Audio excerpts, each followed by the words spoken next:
জীবনে সবকিছু একবার হলেও চেষ্টা করে দেখা উচিত। স্রষ্টা প্রতিটি মানুষকে কিছু না কিছু অনুপম দক্ষতা দিয়ে পাঠিয়েছেন। তুমি সেটিকে কখনো সত্যিকারের জ্ঞানী মানুষ আমরা তখনই হতে পারি যখন বুঝতে পারি তুমি তোমার মতো হও। সবাই যে যার মতো হয়ে গেছে। প্রকৃতির গোপন শক্তিটিকে অর্জন করার চেষ্টা করো। গোপন শক্তিটি হলো ধৈর্য। মানুষের পক্ষে সব স্বপ্নই পূরণ করা সম্ভব যদি সে যথেষ্ট সাহসী হয়।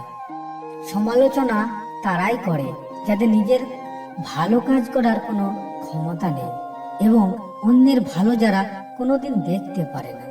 যেখানে পরিশ্রম নেই সেখানে সাফল্যও নেই। হাতের রেখায় মানুষের ভাগ্য থাকে না, মানুষের ভাগ্য থাকে তার কর্মে।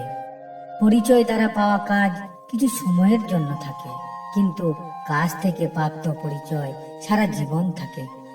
অপমান করতে যোগ্যতা লাগে না, তবে সম্মান করতে শিক্ষা লাগে। মন পরিষ্কার রাখুন, কারণ শেষ হিসেবটা অর্থের নয়, কর্মের হবে। নিজেকে নিজেই সামলাতে শিখো। এই শহরের মানুষ আবহাওয়ার মতো পরিবর্তন হয়, তর্কে নয়। আমি দূরত্ব বাড়িয়ে গুরুত্ব বোঝানোয় বেশি বিশ্বাসে। নিজের প্রতি সৎ থাকো, নিজের ওপর বিশ্বাস রাখো, তাহলে তুমি সবকিছু করতে সক্ষম হবে।